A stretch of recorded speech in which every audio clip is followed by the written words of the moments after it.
सब synthetic fibres. अब synthetic fibres कितने टाइप के होते हैं? तो बेसिकली सिंथेटिक फाइबर हमारे 4 टाइप्स के होते हैं।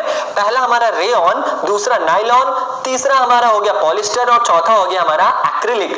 इस पार्ट में हम इन्हीं चारों के बारे में पढ़ेंगे। तो चलिए शुरू करते हैं रेयन से। अब आपने अगर नाम सुना है रेयन तो ठीक है, नहीं तो इसके बारे में आपको फुल डिटेल देता हूं। चलिए शुरू करते हैं। You have read in class 7th, तुमने क्लास 7th में पढ़ा है कि जो सिल्क फाइबर होता है ऑब्टेन्ड फ्रॉम सिल्क वॉर्म, वो एक इंसेक्ट से पाया जाता है। सिल्क फाइबर का मतलब होता है रेशम, रेशम का धागा। रेशम का धागा किससे मिलता है हमें? वो एक इंसेक्ट से मिलता है। उस इंसेक्ट का नाम है silk worm. Was discovered in China, ये सबसे पहले खोजा गया था कहां पर? चाइना में। And was kept as a closely guarded secret for a long time, और चाइना ने काफी लंबे समय तक इसे छुपा के रखा, क्योंकि ये जो सिल्क फाइबर, ये जो रेशम है, बहुत महंगा मिलता था। Fabric obtained from silk fibre was very costly. अब जो कपड़े बनाए जाते थे इस रेशम से, रेशम के धागे से, वो बहुत महंगे मिलते थे। हमने पहले भी सुना है ना, रेशम की साड़ी लेते आओ, तो ये सब बहुत महंगी चीजें हैं। रेशम मतलब बहुत कॉस्टली चीज है। But it's beautiful texture fascinated everybody, लेकिन इसका जो बहुत सुंदर सा बनावट होता है कपड़े का, ये सबको अपनी ओर लुभा लेता है, अट्रैक्ट कर लेता है। Attempts were made to make silk artificially, बहुत प्रयास किया गया कि रेशम को लैब में बनाया जा सके, काश इसे इंसान बना ले। Towards the end of the 19th century, और जैसे ही 19th सेंचुरी खत्म होता है, मतलब 1895 से लेकर 1900 तक के बीच की बात है ये, क्या हुआ उसमें? Towards the end of the 19th century, जैसे ही 19वीं शताब्दी खत्म होती है, scientist were successful in obtaining a fibre having properties similar to that of silk. और साइंटिस्ट ने बहुत ढूंढा कि सिल्क जैसा कुछ बना पाए, और उन्होंने एक ऐसा फाइबर तैयार किया जिसकी जो प्रॉपर्टी, जिसकी जो क्वालिटी थी ना, वो सिल्क से मिलती जुलती थी। Such a fibre was obtained by chemical treatment of wood pulp. अब ये बहुत इंपॉर्टेंट है। अब ये फाइबर जो सिल्क के बराबरी वाला जो फाइबर था जिससे साइंटिस्ट ने बनाया था, वो किस चीज से मिला था? वो वुड पल्प से मिला था। वो वुड पल्प का मतलब क्या होता है? अगर आपने कभी कटी हुई लकड़ी देखी होगी, तो कटी हुई लकड़ी में जो गोल गोल सी लकड़ी होती है, उसके बीच में एक बहुत वेट सा, नाजुक सा एक हिस्सा होता है जिसको हम वुड पल्प कहते हैं। उसको बीच से निकाला जाता है क्योंकि उसमें सेलुलोज की मात्रा बहुत अधिक होती है। This fibre was called rayon और आर्टिफिशियल सिल्क। तो हमारा जो ये रेयन बनाया गया, वो किस चीज की मदद से बनाया गया? Chemical treatment of wood pulp. Wood pulp जो लकड़ी का टुकड़ा था, जो लकड़ी का बीच वाला हिस्सा था, उसको हमने केमिकली ट्रीटमेंट करवाया, किसी सब्सटेंस से हमने केमिकल रिएक्शन करवाया और बन गया हमारा रेयन। इसलिए हम रेयन को आर्टिफिशियल सिल्क भी कहते हैं, नकली रेशम।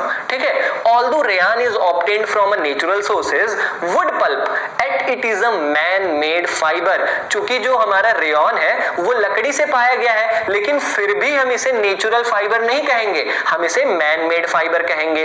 It is cheaper than silk and can be woven like silk fibres. ये जो रेशम के मुकाबले बहुत सस्ता होता है, और रेशम के धागे जैसे गूंथे जाते हैं, जैसे उससे कपड़ा बनाया जा सकता है ना, वैसे ही रेयन के धागों से भी हम कपड़े को बना सकते हैं। Rayon is mixed with cotton to make bedsheets. Rayon को हम कॉटन, रुई से मिलाकर बेडशीट बनाते हैं, चादर बनाते हैं। और अगर हम उसे वुल से मिला दें, ऊन से मिला दें, तो हम कालीन बना सकते हैं, कारपेट बना सकते हैं। कारपेट हम क्या करते हैं यूजुअली? कारपेट हम जमीनों पे फैलाने के लिए, जहां पर फर्श वर्ष होता है ना, वहां पर जमीनों पे फैलाने के लिए हम कारपेट्स का यूज करते हैं। तो रेयन का यूज जान लो, बेडशीट्स बनाने के यूज में आता है और कारपेट्स बनाने के यूज में आता है। दूसरा हम पढ़ेंगे nylon. Nylon is another man made fibre. Nylon भी इंसानों द्वारा बनाया हुआ एक फाइबर है जिसे हम सिंथेटिक फाइबर कहते हैं।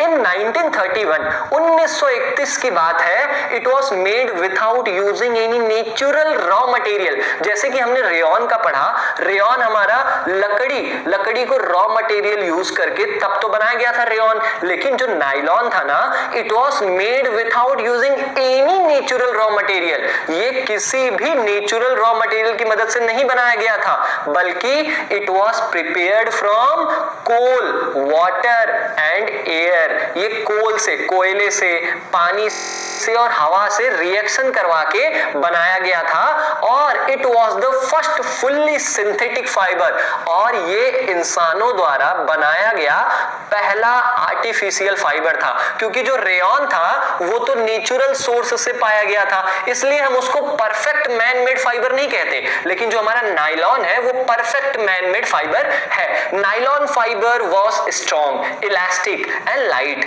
जो नायलॉन के धागे होते हैं ना वो बहुत ही मजबूत होते हैं, इलास्टिक मतलब लचीले होते हैं, एंड लाइट और बहुत हल्के होते हैं। इट वॉज लस्टरस, ये बहुत ही शाइनी, बहुत ही चमकदार होते हैं और बहुत ही आसानी से हम इसे धो सकते हैं। So it became very popular for making clothes. इनकी इस नायलॉन की ये सारी क्वालिटीज की वजह से नायलॉन बहुत फेमस हो गया कपड़े बनाने के लिए। अब हम देखो नायलॉन से क्या क्या बना सकते हैं, ये हमारे पर्दे टंगे हुए हैं नायलॉन से बनते हैं, मोजे नायलॉन से बनते हैं। We use many articles made from nylon such as socks, ropes, tents, toothbrush, car seat belts, sleeping bags, curtains etcetera. रस्सियां, मोजे, टेंट, टूथब्रश, टूथब्रश का जो हमारी ऊपर की ब्रश होती है ना वो भी नायलॉन का ही बना होता है।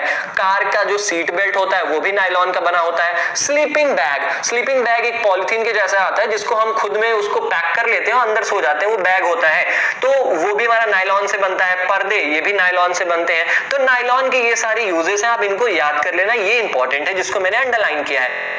तो आगे नेक्स्ट जो है हम आगे पढ़ते हैं, यहाँ पे देख लेते हैं यूज ऑफ नायलॉन फाइबर्स।